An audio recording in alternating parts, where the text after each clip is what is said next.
The last protocol sheet arrived on a Wednesday morning at 6:47 a.m. The body it described was still breathing. Room 514. Bed B, stable vitals. Scheduled for discharge Friday. The sheet was already in the intake tray when I clocked in. Same paper. Same format.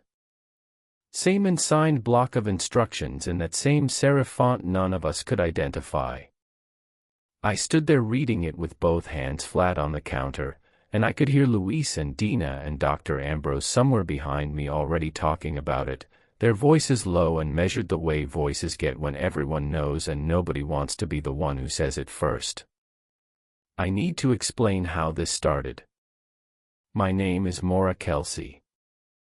3 months ago I began working as a morgue technician at Bridger Memorial Hospital in Columbus, Ohio. Level 1 Trauma Center, 840 beds, full pathology department. The morgue sits on Sublevel 2, accessible through a dedicated service elevator from the loading dock or through the interior corridor that connects to the pathology suite. It's not a basement in the way people imagine.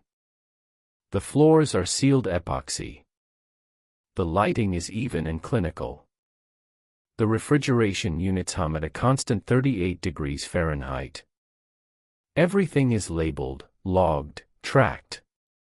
The decedent management system, we use Auderant, the same as the county coroner, timestamps every entry from intake to release, every drawer assignment, every property transfer form. The place is precise. It is calm.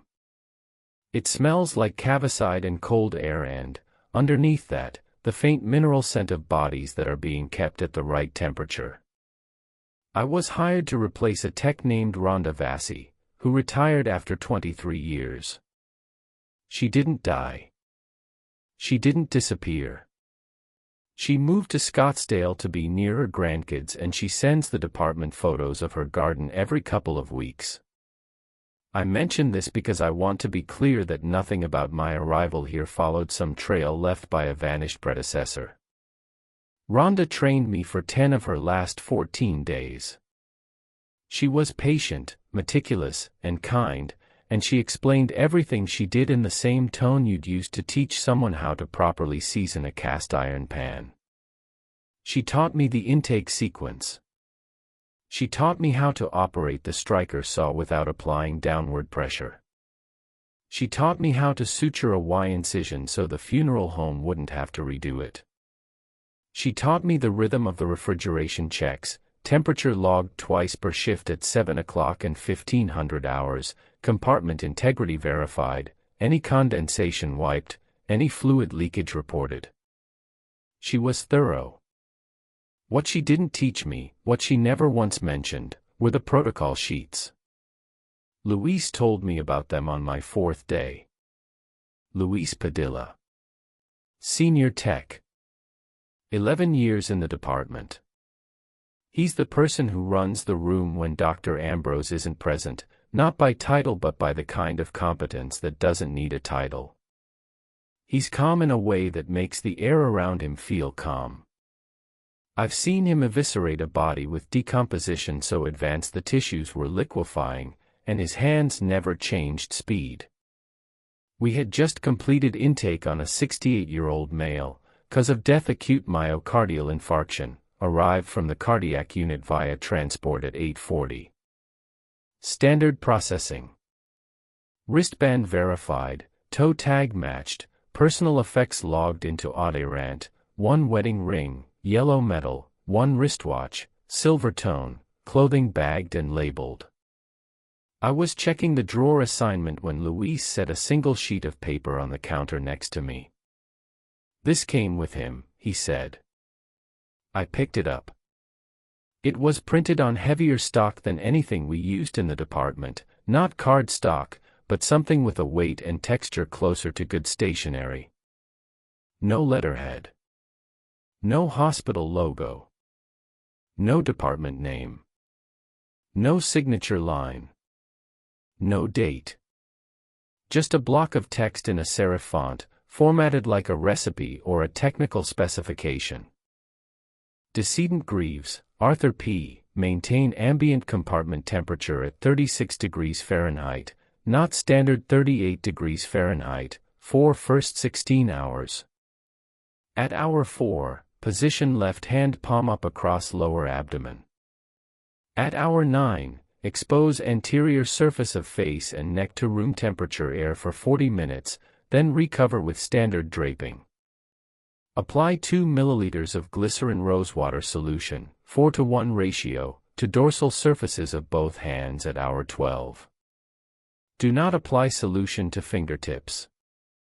Do not reposition after hour 14. I read it twice. I turned the page over. Nothing on the back. Where did this come from? I asked. Luis had already turned back to the intake log. It comes with certain bodies, he said. It's in the transfer tray when they arrive. We follow it. Who writes it? Nobody knows. He said this the same way he'd said, we use 10% bleach between cases, or, don't let instruments sit wet. Like it was a fact of the environment, not a mystery. Like a wall is a wall. Luis. He looked up. What is this? He was quiet for a moment. Not evasive.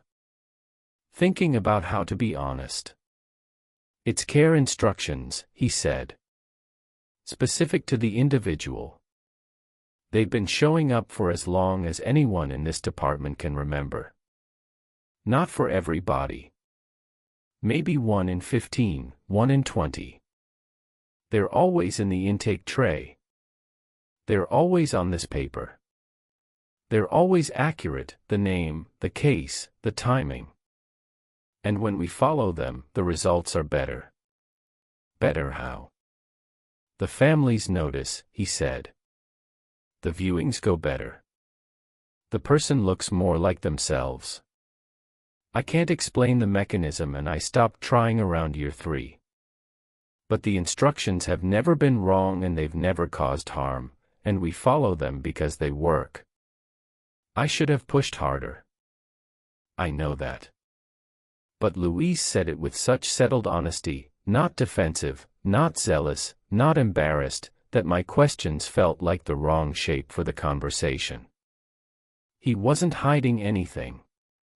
He was showing me something he couldn't explain and telling me the truth about it, and in those first weeks I was still learning how to hold a brain without dropping it, so I filed the protocol sheets somewhere between curiosity and the 100 other things I didn't yet understand about this job. I followed the instructions for Arthur Greaves. At hour 4, I opened his compartment, slid out the tray, and repositioned his left hand palm up across his lower abdomen.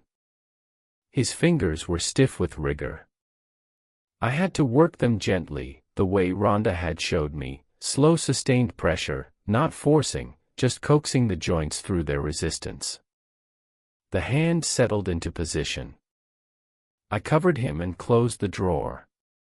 At hour 9, I uncovered his face and neck. His skin had the standard pallor of a body in cold storage, grayish, waxy, the capillary beds emptied. I set a timer and left him exposed while I processed intake on 2 other decedents. 40 minutes later I recovered him. Nothing unusual. Nothing I would have noticed. At hour 12, I mixed the glycerin rosewater solution in a small glass dish from the lab supply cabinet. 4 parts glycerin, 1 part rosewater.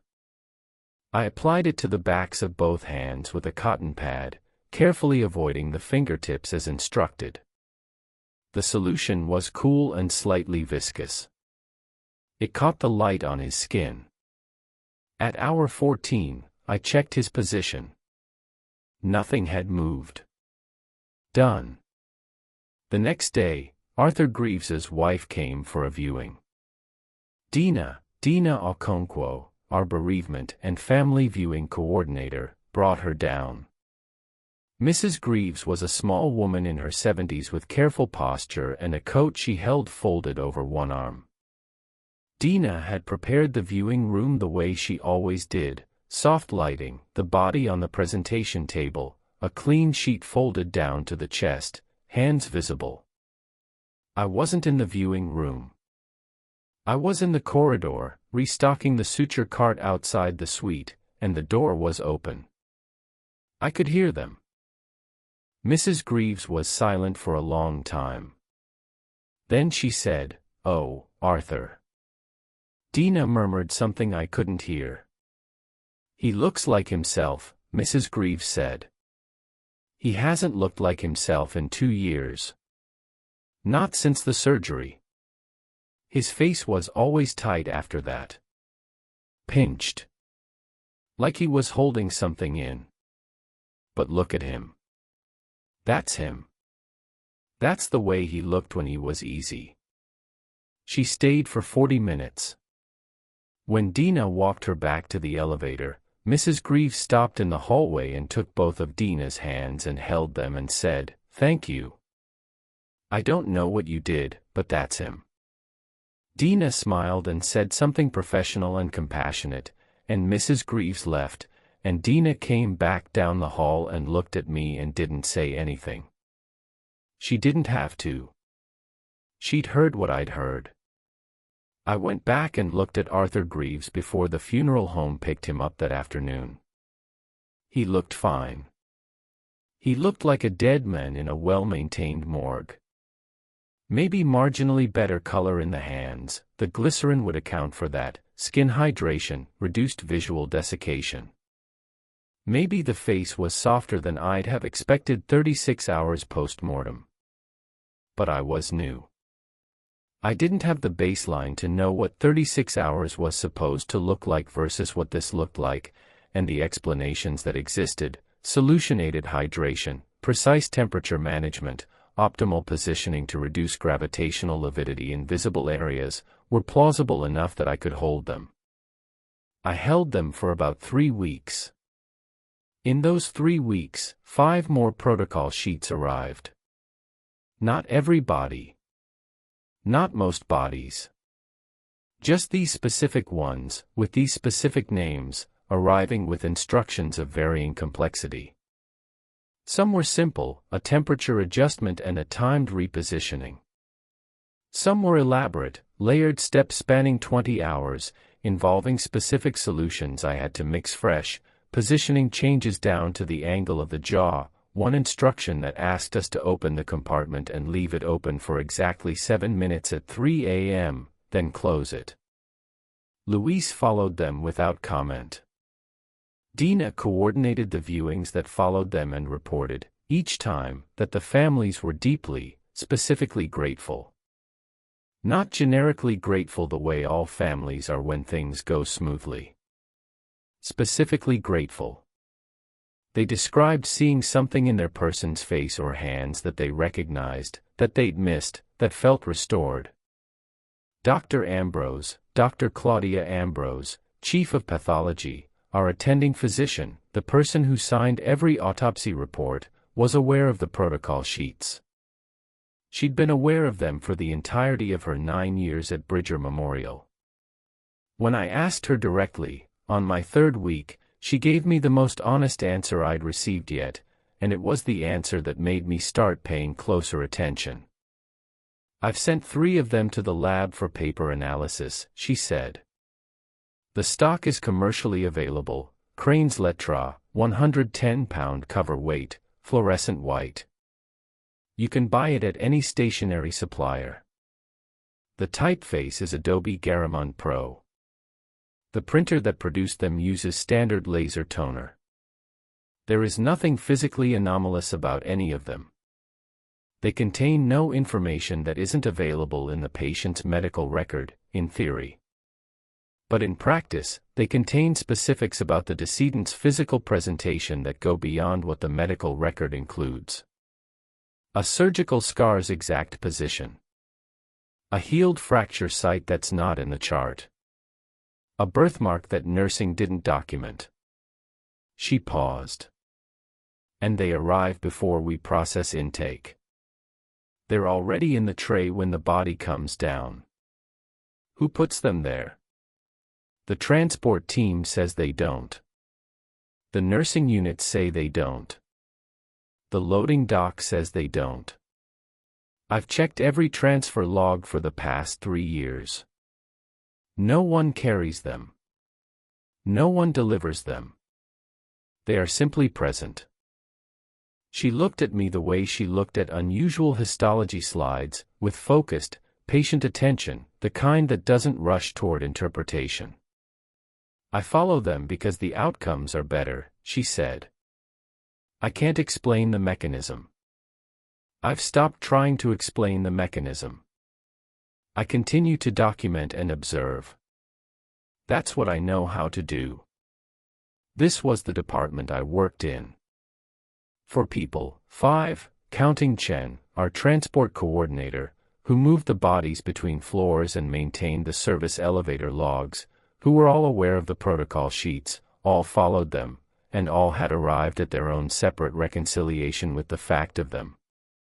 Luis believed they were evidence of something intrinsic to the dead, some residual coherence that expressed itself through an unknown channel. Dina believed they were some kind of institutional folk practice, started by a long-retired staff member, perpetuated through a mechanism that had simply become invisible. Dr. Ambrose believed in documenting what she observed without premature interpretation. Chen didn't talk about them at all. He moved the bodies. He checked the elevator logs. He went home. I didn't know what I believed. But I watched. I paid attention to the bodies that received the protocols and the bodies that didn't, and within a month I had a comparison set that was large enough to be difficult to dismiss. The protocol bodies were different. Not dramatically. Not supernaturally. Not in any way that violated the basic physics of decomposition. But they were, and I need to be precise here, they were more specifically themselves. The standard bodies looked like dead people. Recognizable, yes, but flattened. Reduced. The individuality leached out by the uniform effects of circulatory cessation and refrigerated storage. The protocol bodies, by contrast, retained something. A quality in the hands. A particular set to the mouth. The way a jawline held its shape. These were small things. Granular. The kind of thing you'd dismiss in isolation. But I was seeing them body after body, protocol after protocol, and the families were seeing them too. I started keeping a notebook. Not a formal log, I didn't enter any of this into the hospital records system. Just a personal notebook, pocket-sized, where I wrote the date, the decedent's initials, the protocol instructions, and any observations from the subsequent viewing. I told myself I was being thorough. I told myself it was professional curiosity. On January 14th, protocol body number 11 changed my relationship with the notebook. Decedent, female, 54, pancreatic cancer, expected death, palliative care unit. The protocol sheet was more detailed than any I'd seen. Temperature adjustments at 3 different intervals. 2 solution applications, 1 glycerin rosewater, 1 a mixture of almond oil and lavender that I'd never been asked to prepare before. A repositioning sequence that moved the decedent's arms through 4 specific configurations over 12 hours, at her sides, crossed at the wrists, 1 hand over the heart and 1 at her side, and finally both hands open and resting palm up near her hips. And at the bottom, 1 line I hadn't seen on any previous protocol. Light pressure with pad of thumb on the crease between the eyebrows for 15 seconds at hour 10. Do not repeat.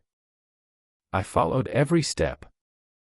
At hour 10 I stood beside the open drawer and pressed my thumb against the small vertical crease between her eyebrows. Her skin was cold, firm, the underlying tissue unyielding. I held it for 15 seconds by the clock on the wall. When I removed my thumb, there was a faint impression in the skin that faded within a minute. The viewing was the next morning. Her daughter came. Mid-20s, red-eyed, holding a paper cup of coffee she never drank. Dina brought her in. I was in the corridor, same as before, restocking supplies I didn't need to restock. I could hear. The daughter stood quietly for a while. Then she said something I wrote down word for word in my notebook afterward, because I knew the moment I heard it that it mattered. She's not frowning. Dina said something soft. No, you don't understand, the daughter said. She's been frowning for 3 years. Since the diagnosis. She had this line between her eyebrows. Like she couldn't stop worrying. Even in her sleep. Even when she was sedated. I used to smooth it out with my thumb when I sat with her. I'd just press it with my thumb, like you'd smooth a crease in paper. She'd relax for a second and then it would come back. It always came back. But look at her. It's gone. Her face is smooth. She looks like she did before she knew. I put down the suture kit I was pretending to organize. The daughter hadn't told anyone about the thumb smoothing. It wasn't in any medical record. It wasn't in the nursing notes. It wasn't something that could have been observed or documented or known. It was a private gesture between a daughter and her dying mother, performed in the sealed space of a palliative care room during the small hours of the night. And it was in the protocol sheet. The protocol sheet that was already in the intake tray when the body arrived. That evening I sat in the break room after my shift and didn't leave for an hour. I didn't read. I didn't look at my phone. I just sat there. Chen came through on his way out, saw me, paused. He was a quiet man in his 50s who spoke infrequently and with precision. You okay? The protocol for the Driscoll woman, I said. Did you read it? I don't read them. There was an instruction on it. A specific touch. Her daughter used to do the same thing. The same exact thing. The same spot on her face. Nobody knew about it. Chen looked at me for a long time. Not with surprise. Not with denial. With something closer to recognition, the way you look at someone who has arrived at a place you've already been. I don't read them, he said again. And I don't think about them. And I go home and I eat dinner and I come back in the morning. He left. I respected his position. I understood it.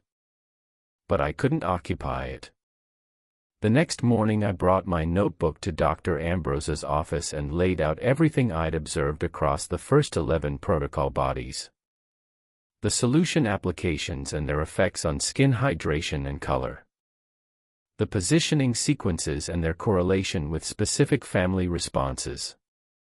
The impossible specificity of the instructions, details that couldn't be sourced from any medical record or institutional observation. She listened with her glasses pushed up on her forehead and her hands folded on the desk.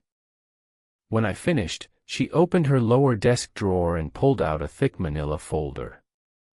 These are mine, she said. 9 years of notes. Same observations, more or less. You're faster than I was, it took me 2 years to start recording. She spread several pages across the desk. Her handwriting was small and angular. Dates, initials, protocol details, viewing outcomes. Some entries had check marks. Some had question marks. A few had a single word circled, how. I've identified several patterns, she said. The instructions always relate to the decedent's pre-illness self, never to their medical condition at time of death. The solutions are always benign, cosmetic-grade ingredients, nothing reactive. The temperature adjustments are always within a 2-degree window of our standard settings. And the results are always the same. The families perceive the person as more recognizably themselves than they should be at that stage of post-mortem presentation. She looked at me.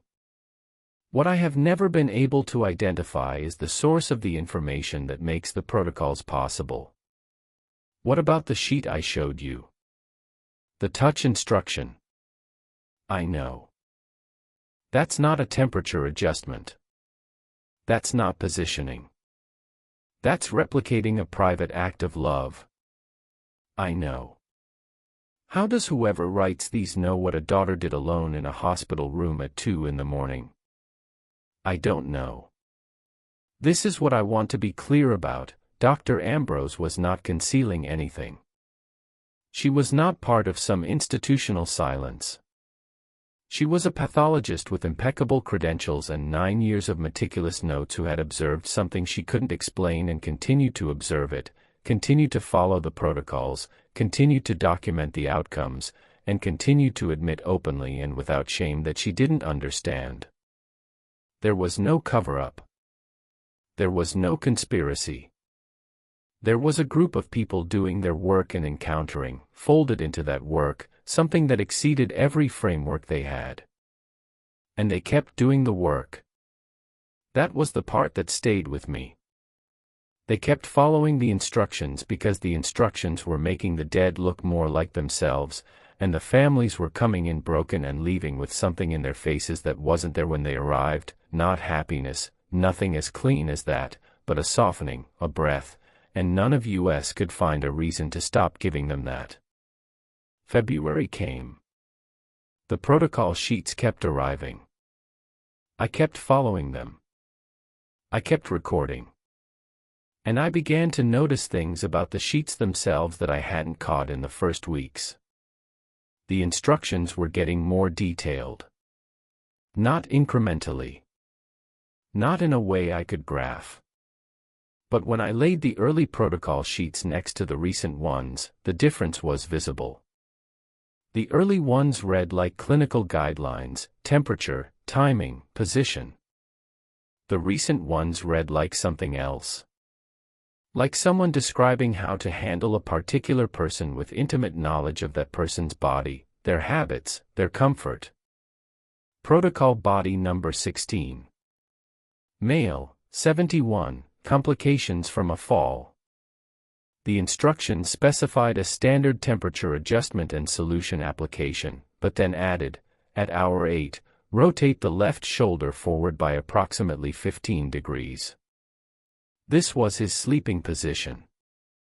His wife will recognize it. His wife recognized it. She said, in the viewing room, that's how he slept.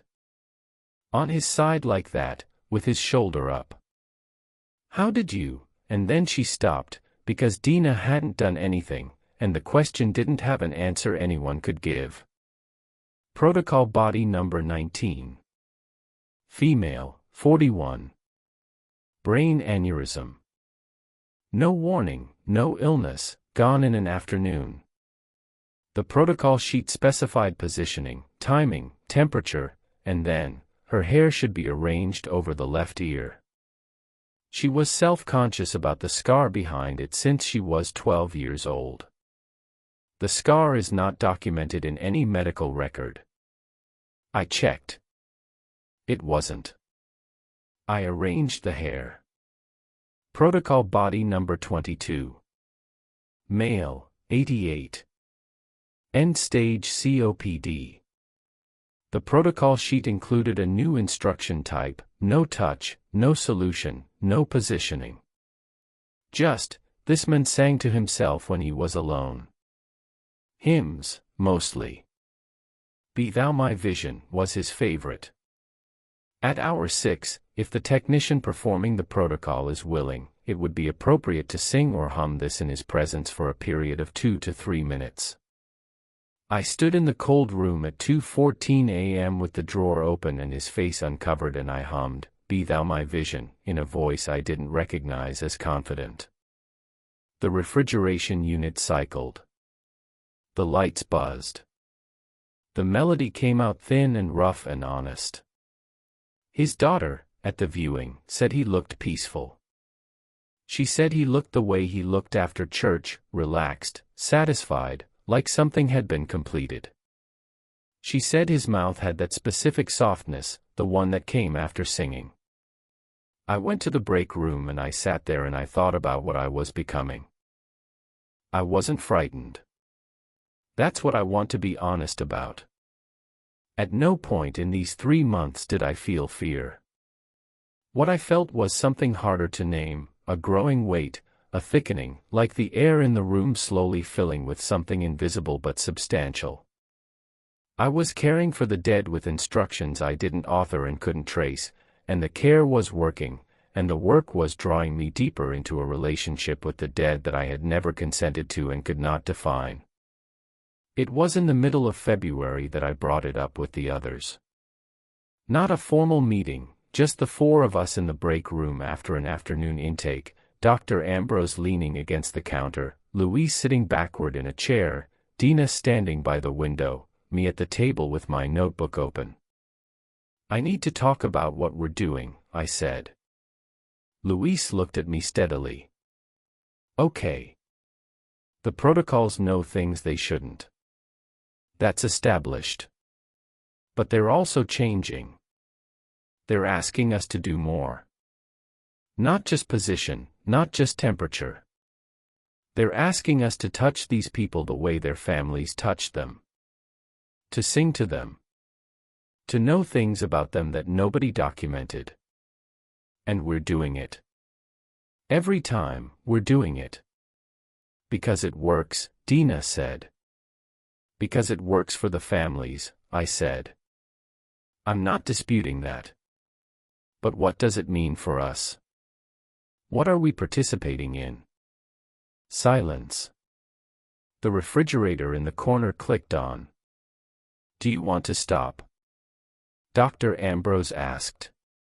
Not challenging. Genuinely asking. I thought about it. I thought about Mrs. Greaves holding Dina's hands. The daughter whose mother's frown was gone.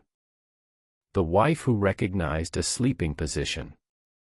I thought about the old man and the hymn and the softness of his mouth. "No," I said. "But I want to understand what happens if we don't."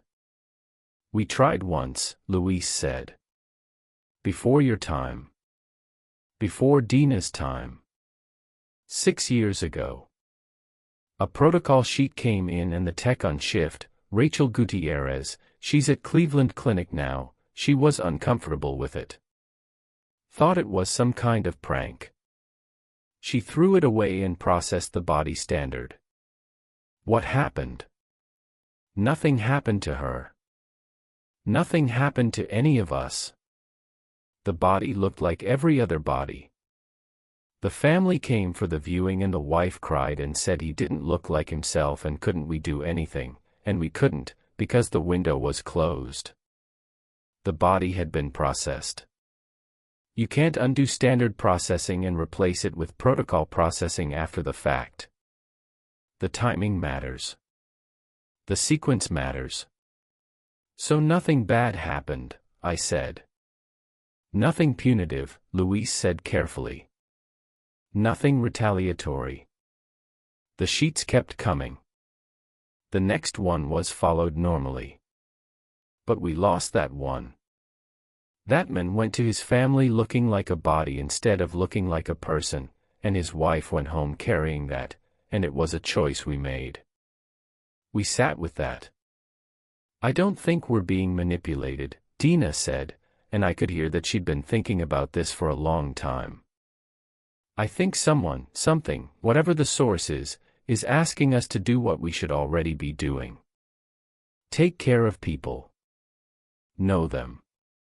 Treat them like individuals. The protocols just have better information than we do.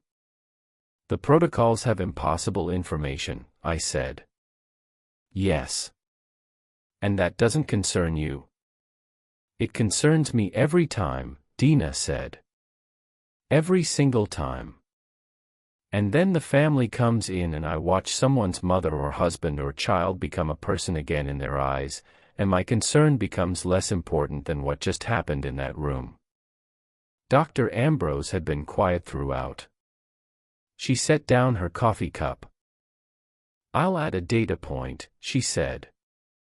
Last month I ran histology on tissue samples from a protocol body and a non-protocol body. Same age bracket, same general cause of death, same time in storage, same ambient conditions.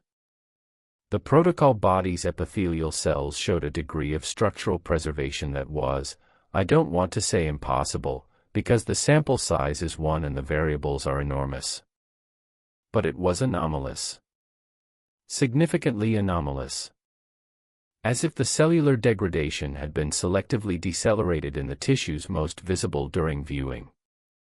You're saying the protocols are physically affecting the tissue. I'm saying I observed a difference I can't attribute to the procedures described on the protocol sheet. Glycerin rosewater at that concentration doesn't preserve cellular architecture. Temperature differentials of 2 degrees don't inhibit autolysis to that extent. Whatever is producing the visible results the families respond to, it exceeds the mechanical explanation of the instructions themselves. So the instructions are a pretext, I said. Or a participation requirement, she said. We do our part. Something else does the rest. That sentence stayed in the room after she said it. None of us picked it up. None of us argued with it. Louise stood up and went back to work. Dina followed. Dr. Ambrose washed her cup. I sat with my notebook and wrote down what she'd said, word for word, and underlined it, and went back to work. March arrived with the kind of cold that makes the service corridor feel 10 degrees colder than the refrigeration units, and I was 3 months into the job and I knew every protocol body by initials and I'd hummed 2 more hymns and once, per the instructions, read 4 lines of a Mary Oliver poem aloud to a retired librarian who died of cardiac arrest in the cafeteria, and every viewing for every protocol body had produced the same result, families seeing something in their dead that they hadn't expected to see, something that mended them in a way that was visible on their faces when they left. I was good at this. I want to be honest about that because it matters for what happened next. I was good at following the protocols. I was gentle and precise and I paid attention to the timing and I mixed the solutions carefully and I positioned the bodies the way the sheets asked and I did the strange, tender, impossible things, the touches, the songs, the poems, without embarrassment and without hurry. And I noticed that I was becoming better at the non-protocol work too. My standard intake processing was faster. My suturing was cleaner. My interactions with the funeral home reps were smoother. My whole relationship with this work had improved, deepened, settled into something that felt less like a job and more like a practice. Dina noticed it. You've changed, she said one morning, not accusingly, almost admiringly. You're calmer than when you started. Quieter in the right way. She was right. I was calmer. I slept better. I felt a sense of purpose that I hadn't felt in any previous job, and I'd worked veterinary clinics, elder care intake, hospital transport. I was good at care work. But this was different. This was care that was being met by something. Every gesture I made, the protocols answered with results that confirmed the gesture mattered. That should have been the warning. It was Luis who said it, in the way Luis says things, casually, while doing something else, as if the thought just occurred to him, though it certainly hadn't. You notice how the protocols have been adapting to you. We were logging a release. I was completing the funeral home transfer form. Luis was wiping down the tray with Cavicide. What do you mean? Compare the sheets from your first month to the ones from this month. I went back to my notebook that night. He was right. The early protocols had been clinical, precise, almost impersonal in their precision. The recent ones used different language. Not warmer, not emotional, the format was the same, the font was the same, the paper was the same. But the instructions assumed things about the person reading them. They assumed a steady hand. They assumed comfort with prolonged proximity to the dead. They assumed willingness to perform intimate acts. And one, from the previous week, had included an instruction I'd followed without thinking. The technician will know the correct pressure. Trust the hands. That was it. No specification. No measurement. Just a statement of confidence in the person following the protocol. In me. I sat in my apartment that night with the notebook open on the kitchen table and I felt the first real unease. Not about the protocols. About myself. About the fact that I'd followed that instruction without hesitation. That I had, in fact, known the correct pressure. That my hands had moved with a sureness I hadn't earned, hadn't practiced, hadn't been trained in. I was getting better at something no one was teaching me. April. The dogwoods on the hospital campus blooming and the light changing and the service corridor catching a thin slice of sun through the ventilation grate at 4 p.m. that made the floor glow for exactly 12 minutes. I knew this because I watched for it now. I was attuned to the building in a way I hadn't been in March. I knew which elevator car rattled. I knew which refrigeration unit cycled louder at night. I knew the shift change sounds, the particular rhythm of Dina's footsteps, Luis's habit of tapping the doorframe twice when he entered the suite. I was part of this place. Protocol body number 31 came in on April 9th. Male, 63, complications following a stroke. The protocol was extensive, 2 pages, the longest I'd seen. Temperature variations across 4 intervals. 3 different solution applications, including one I hadn't encountered, cocoa butter mixed with vanilla extract, warmed to body temperature before application. Positioning changes every 3 hours. And at the end, a block of text that stopped me. The decedent's brother will come for the viewing. He has not spoken to the decedent in 11 years. The estrangement was over a property dispute that neither of them cared about but neither could abandon. The brother will arrive expecting to feel nothing and will leave the viewing room unable to drive. Allow him time. Do not rush the release. I read it 3 times. This wasn't a care instruction. This was a prediction.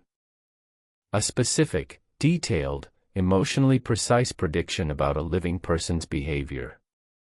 I followed the protocol. I followed every step.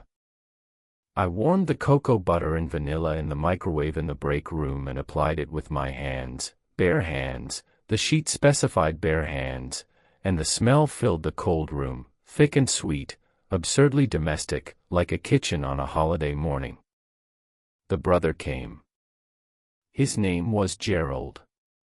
He arrived in a coat and tie and asked to see the body, and Dina brought him in, and I was in the corridor and I heard nothing for 11 minutes, and then I heard a sound that I can only describe as the structural failure of something that had been held rigid for a very long time. It was not crying. It was the sound before crying, the sound the chest makes when it can't hold the shape anymore. Gerald stayed for 40 minutes. When he left, Dina told me later, his eyes were ruined and his hands were shaking, and he asked if he could come back tomorrow, and Dina said yes. He couldn't drive. His wife came to get him. The protocol had known. I brought this to the group. All four of us, break room, after shift. It predicted a living person's emotional response, I said. Accurately. In detail. This isn't care instructions. This is something that knows the living as well as it knows the dead. Nobody argued. Nobody looked surprised. I realized, with a coldness that had nothing to do with the sub-level temperature, that they'd all seen this before. How long? I asked. How long have the sheets been predicting living people? Luis answered. Since at least the ones I started with. Year 1, one of my first protocols included a note that the decedent's daughter would be wearing her mother's brooch and would want to place it in the casket. It happened exactly as described. Why didn't you tell me this? Because you needed to arrive at it yourself. If I'd told you in your first week, you would have processed it as information. Encountering it yourself, you process it as experience. They're different. He was right. And I didn't like that he was right. And I didn't like that the protocol had known the correct pressure for my hands. And I didn't like that I was sleeping better and working better and feeling more purposeful than I'd ever felt, because I'd read enough about systems that optimize the people inside them to know what that trajectory looks like from the outside. Are we being changed? I asked. The room went very quiet. Yes, Dr. Ambrose said. In the most literal, observable sense, yes. You are a more skilled technician than you were 3 months ago. Your procedural accuracy exceeds what your training period would predict. Your comfort with the deceased, your sensitivity to family dynamics, your capacity for the kind of sustained intimate attention the protocols require, all measurably improved. I've noted it. Dina's noted it. Luis has noted it. Is that the protocols doing that, or is that just experience? I don't know. I've been doing this for 9 years and I still don't know where the protocol's influence ends and my own development begins. It's the only aspect of this that genuinely unsettles me. It was the most I'd ever heard Dr. Ambrose admit to being unsettled. So we continue, I said. We continue because stopping has a cost we can measure, Dina said. Luis told you about Rachel's decision. That man's wife. That viewing. We know what happens when we stop. We don't know what happens if we keep going. But the knowable cost is worse than the unknowable one. For now. For now. I held that. April continued. The protocols continued. Protocol body number 34 included an instruction to braid the decedent's hair in a specific pattern that her granddaughter used to practice on her, and when I braided it, taught by a YouTube video and my own best effort, the granddaughter, age 9, walked into the viewing room and went straight to the braid and held it and said, "I did this one wrong last time, but this one is right," and I stood in the corridor and pressed my hands flat against the wall and breathed. Protocol body number 37 included an instruction to place a specific amount of pressure, described in ounces, actually quantified for the first time, on the decedent's sternum at hour 4, and when I did it, I felt something beneath the skin that I should not have felt. Not a heartbeat. Not a movement. A warmth. A localized warmth, directly beneath my palms, that was not the ambient temperature and not my own body heat transferred through contact. It lasted approximately 4 seconds and then it was gone. I documented it. I told Luis.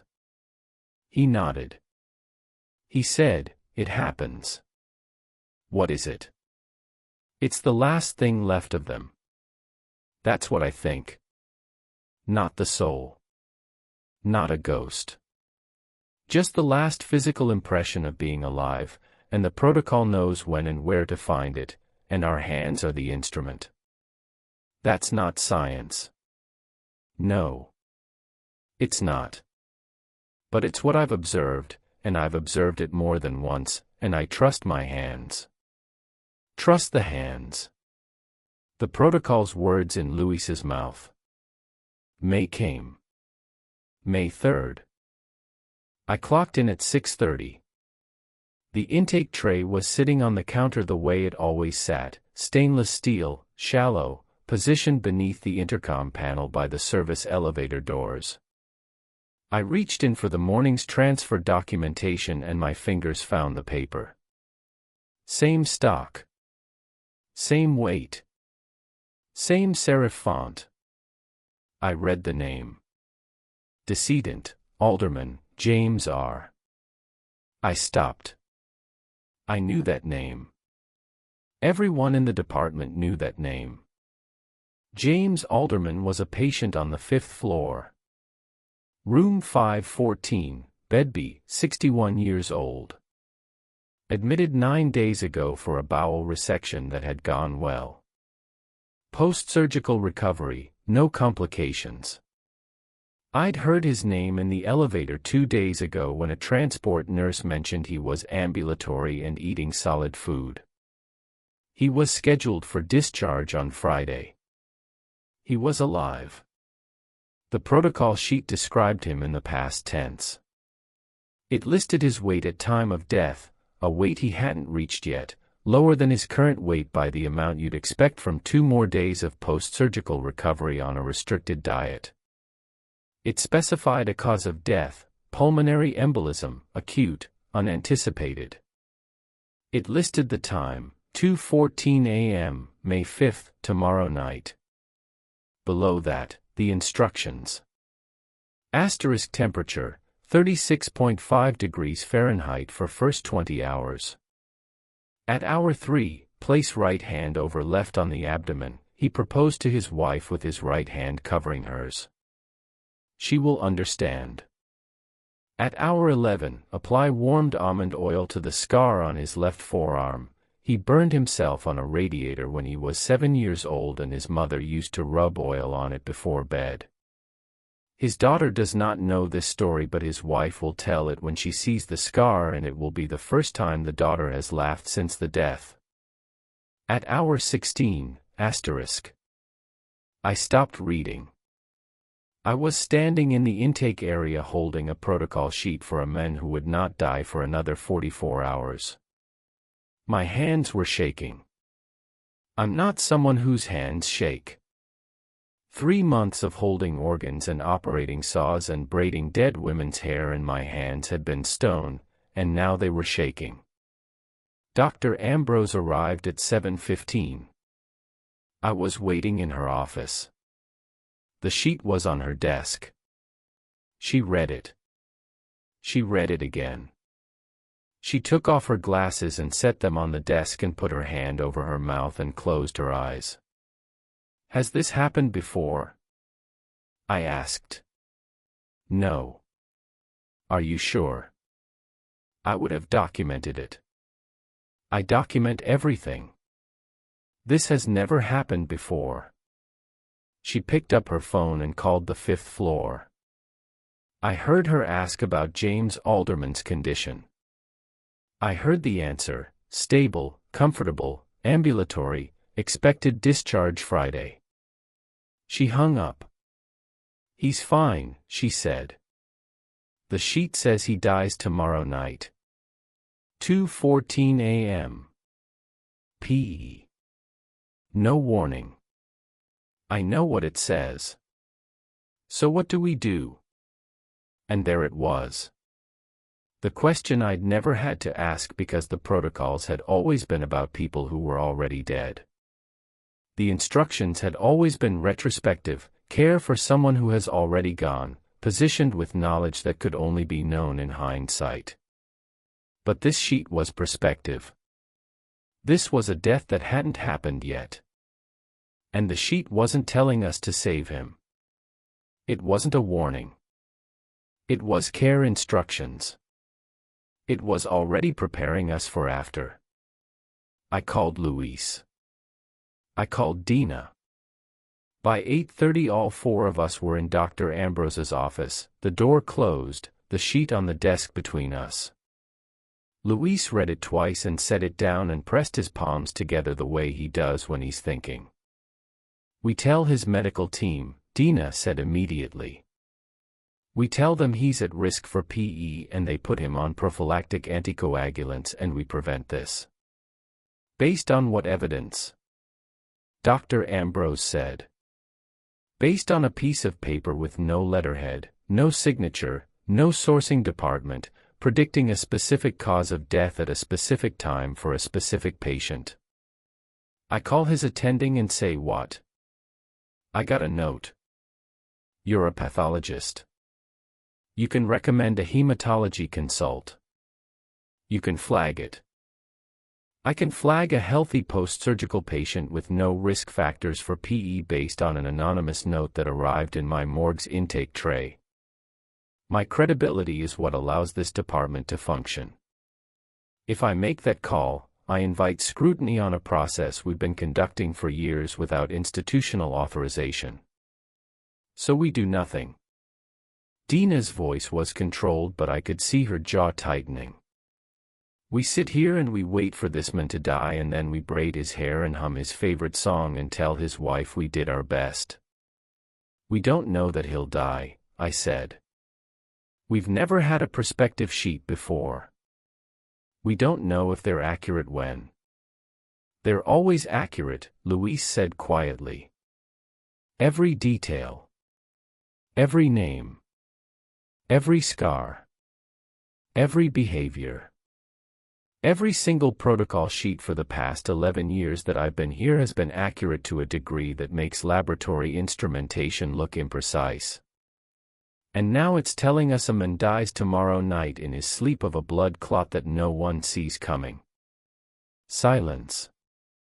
Dr. Ambrose spoke next, and her voice was the voice I'd heard during complex autopsies, level, precise, stripped of anything that wasn't essential. "There are three options. 1. We take no action regarding the patient and follow the protocol after death as we always have.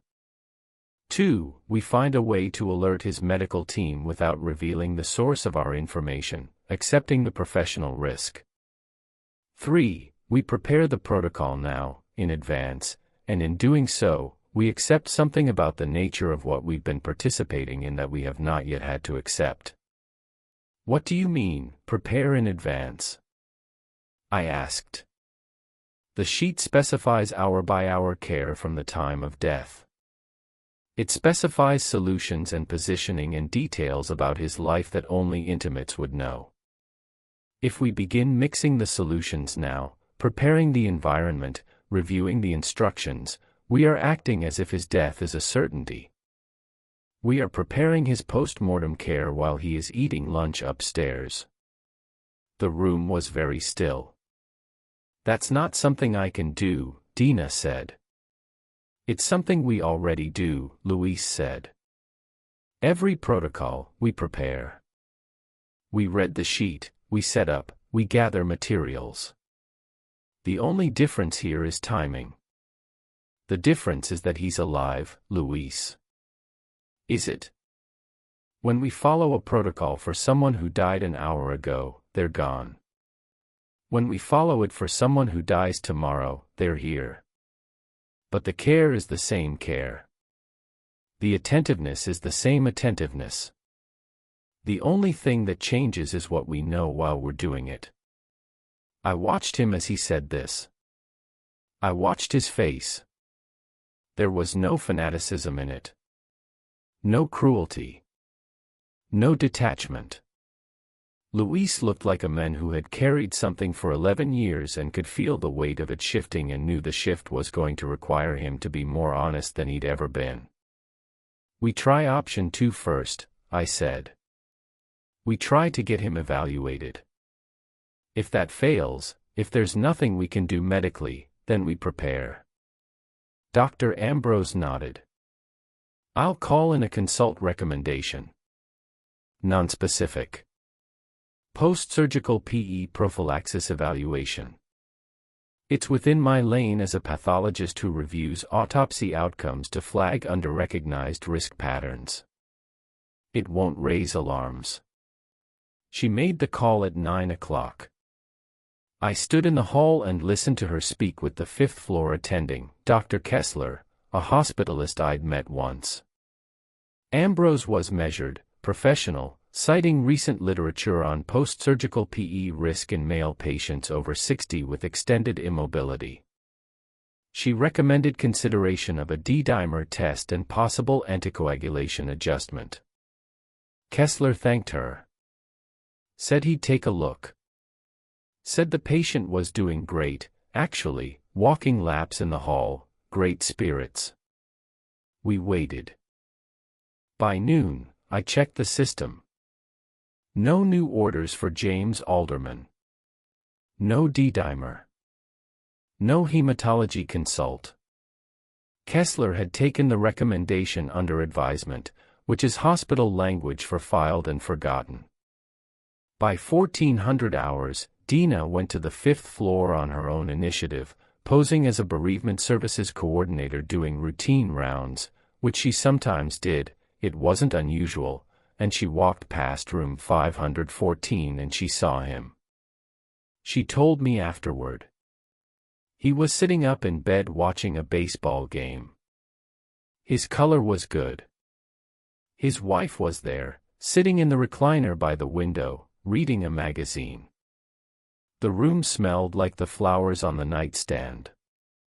Dina came back down and went into the bathroom and stayed there for 10 minutes, and when she came out her eyes were dry but her hands were shaking the way mine had shaken that morning. He looks healthy, she said. His wife was laughing at something he said. We worked our afternoon shift. We processed 2 intakes, 1 release. Standard. No protocol sheets for either. The work was the same work it always was.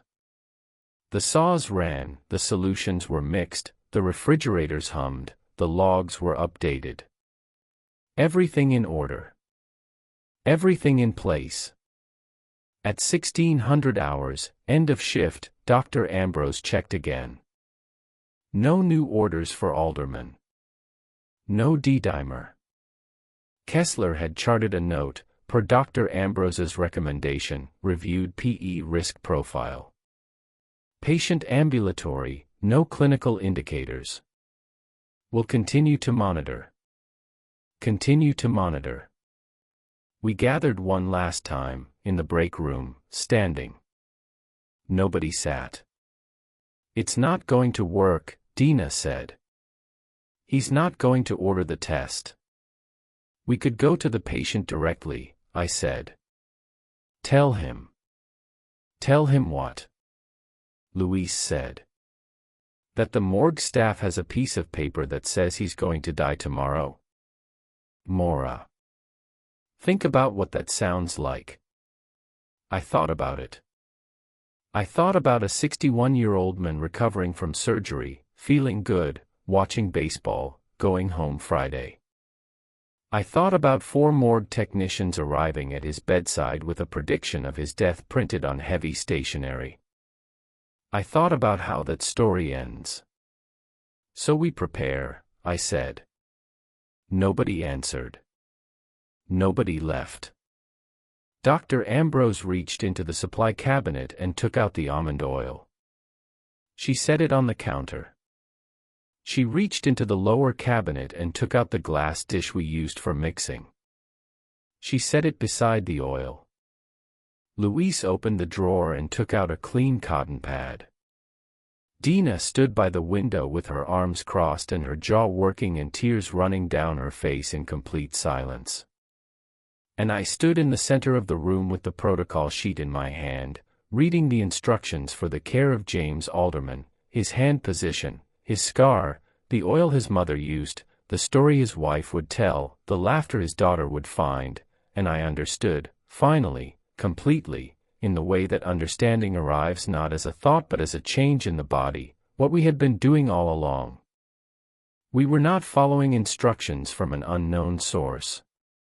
We were agreeing to love the dead with a precision and intimacy that the living rarely manage, and the cost of that agreement was that we could not stop, could not unsee, could not refuse to prepare for what was coming, because the care was real and the results were real and the families' faces were real, and the only thing required of us in return was that we keep going. Keep going. Into the room. Into the protocol. Into the next body and the next sheet and the next private gesture replicated by hands that had no right to know it. I looked at the protocol's last line. I hadn't read it before. I'd stopped reading when the shaking started. I read it now. The technician performing this protocol has been doing exceptional work. She will know what to do with the information in this sheet. She has already decided. This was written with gratitude. I set the sheet down. I picked up the almond oil. Down the hall, the refrigeration units hummed in their ceaseless, patient way, and somewhere 5 floors above us a man was watching the 7th inning with his wife beside him, alive, whole, and cared for already by people he would never meet, in a room he would never see, with a tenderness that had arrived before he did. We began to prepare.